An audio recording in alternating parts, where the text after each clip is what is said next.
What's up guys, this is Birabuto and today guys I'm going to be doing something a bit different.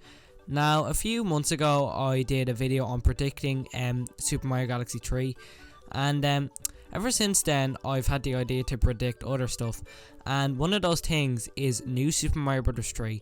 Now I know that not too many people are fond of the new Super Mario Bros. Games. Personally I like all of them apart from that one.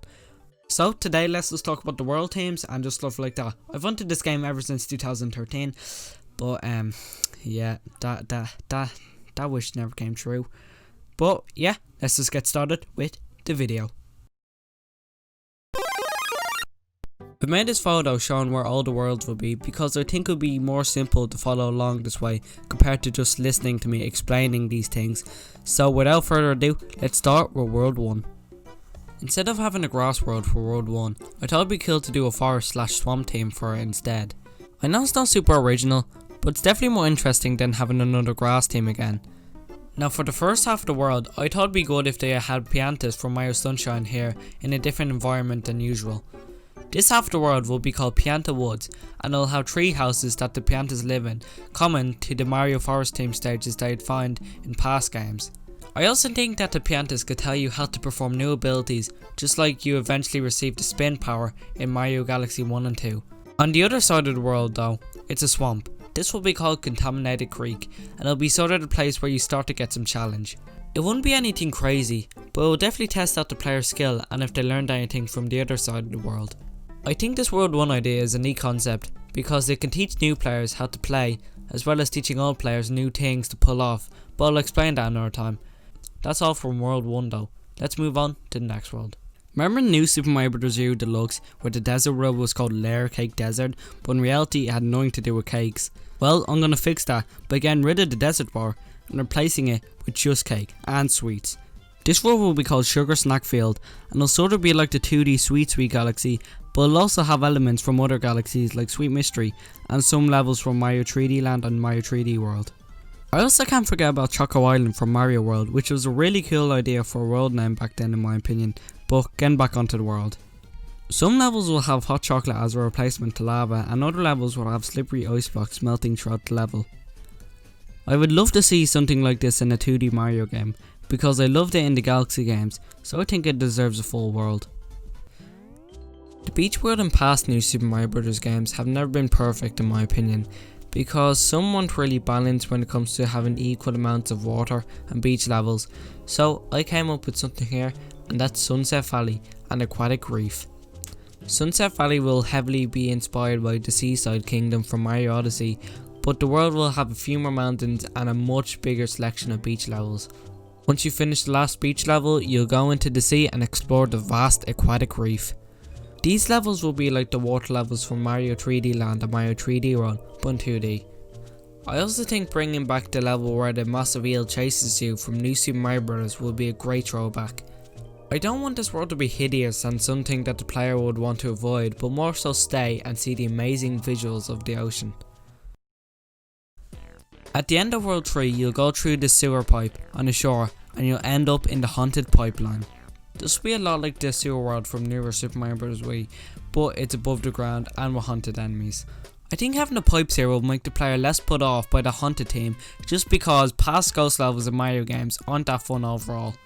But once you've gone through all the pipes you'll end up in the Scarecrow Farmland. This will have the level design like the first half of World 8 from Mario Bros. DS, but with a farmland theme added. I think this will be sick, just because there hasn't been too many farm-like occurrences in past Mario games. So if they showed up here, that would make the game way more memorable in my opinion. Also, there has to be a dry bones Speedy Piranha as the boss in this world. That would be epic. You know New Donk City? Well, I have something for you, and that's Old Gloom City. Now this will be the opposite to New Donk City, and it will follow the Ruined Kingdom idea from Odyssey. The world will consist of broken cars, destroyed buildings, cracked up roads, and no innocent creature alive, but machines that Bowser put here to kill. I know this might seem very dark for a Mario game, but I think it would still be cool to see a dark and isolated city in a Mario game. Now remember earlier on when I said there was melting ice cubes in World 2? Well, those ice cubes came from the freezing Snow Peak summit, which is located beside Sugar Snack Field on the world map. I think having all these places being linked in some sort of way, like they are in newer Super Mario Bros. Wii, is such a good idea, which has been done enough in normal Mario games. Now, I like myself some good snow levels in the Mario game, and I also love some mountain levels, so I thought if I blended these two things together, it would make an amazing world. But I thought of something else. What if there was a Freezeflame part of the world, but it was also a mountain? So basically there will be two massive mountains beside each other on the world map, and will basically be the highlight for this part of the game. Anyways, the levels will consist of a steep ground that you'll have to escalate with by using maybe a certain power up or a move that's new to Mario's moveset. The Freezeflame levels will be more like standard Mario levels, but will all be leading up to a level where the mountain turns into a volcano and you have to escape. That would be so epic. Once you've escaped the volcano explosion, you're going to be taking a train down to the dry Dark Cavern, and this will consist of very few regular underground levels and a ton of new stuff, such as the minecart levels from Donkey Kong Country, levels where you deliver gems to Shy Guys, and now, for the best part of the world by far, you get to unlock Wario, and he will come along on your journey to help along the way. Other characters may be unlocked in other worlds, but that's a video for another day. Don't worry people, I didn't forget about the desert world. So the desert world will be much like the Sand Kingdom from Mario Odyssey, but with a bit more variety. The world will be called Parching Sands, and as you saw from the name, there will be no water or cool areas, so there will be tons of dry bones and enemies like that. But get this, there's another half of the world, and it's called Pianta Oasis. This will be like Parching Sands but with water and with living things, which are the Piantas again. It would sort of be like the Gerudo area from Breath of the Wild, but there's water and it's still very warm. Also, the Piantas here will warn you about the next world and the challenges it will bring. They will say that only the well prepared can face it. And the world that the Piantas are on about is Sakura Cliffs, where there'll be sneaky enemies all over the place, ready to attack whoever trespasses. The world will sort of be like a grass mountain type area, and it'll hold a village that used to be owned by the Piantas, but then were taken away. The second half of this world will be called Rock Top Mountain, which will have falling boulders attacking you and rolling logs from broken down trees. This is also the last world that's set on the ground, so it's normal that it's going to be difficult. And Beyond the Clouds shows a place called Cloud Station Heaven, where it'll have bouncy clouds and massive clock towers for aesthetics. This world won't have regular enemies throughout the levels because it's mainly focused on the platforming and how you've come to learn the controls in this game. But don't worry, there's still gonna be bosses here. Also, the platform challenges here include spinning cogs, fast metal moving platforms, and lasers that bounce off the clouds to approach the player. And once you've finished all that, you're going to be taking a launch star into the next world. You will then land on a small planet, and now you're in the distant cosmos. Here you'll see various Super Mario Galaxy references, and Mario's jump will be more floaty since there's no gravity. One mission will be a remastered version of the Star Maze from Super Mario Land 2, and another mission will have you avoiding tons of asteroids in a spaceship. I believe that the space theme is made for 2D Mario since it allows the player to move around a bit more. For the final world, you'll land in Bowser's Galaxy, and oh man, this is a big place. It's filled with bosses, flames, black holes, and 2 Bowsers. This will have several things here like pull stars, gravity control, and many launch stars. I think Digleg could be a good boss here because they're already in 2D, so it would fit, and other bosses that are underused could also return, as well as new ones obviously. And for the grand finale, you'll fight Bowser, and the fight will take place right in front of several black holes that are destroying the galaxy. But we'll talk more about that in another video. And that's all for the 12 main worlds. I know they're not the best ideas, but I think they're more interesting than what Nintendo have come up with their world ideas. Oh, but you thought that was it? No. I couldn't forget about the side worlds, could I?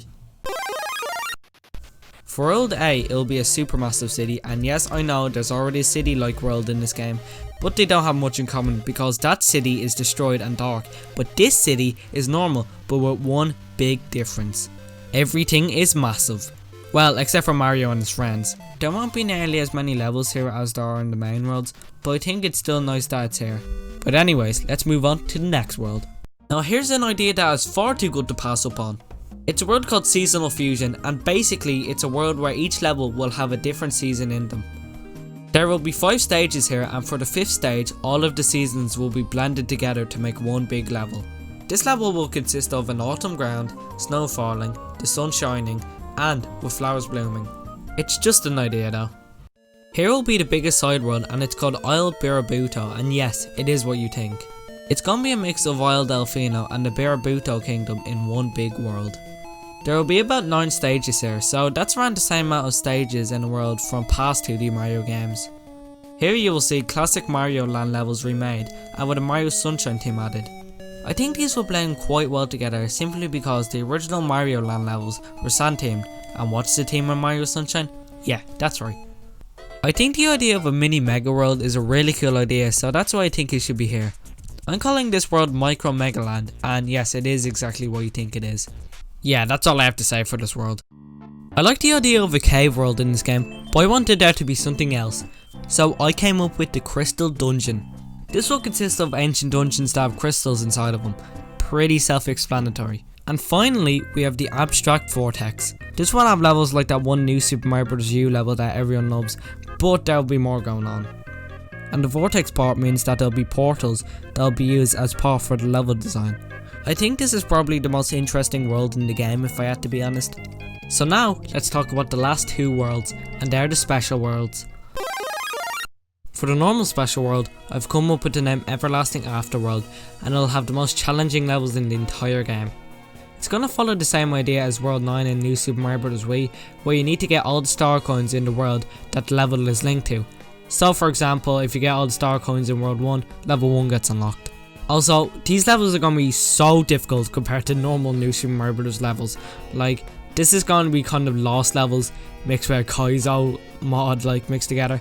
It's gonna be quite insane.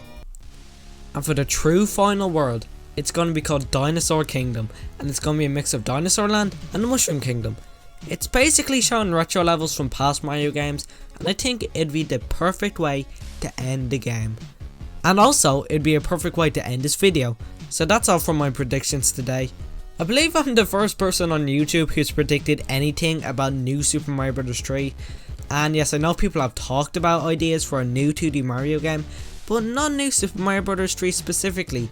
So yeah, that's that. And if you enjoyed this video, well then I'm going to say f*** you for staying here and listening to me. Make sure to comment, like and subscribe everyone. And yeah, I'll see you in the next video. Leo boy, see you next time.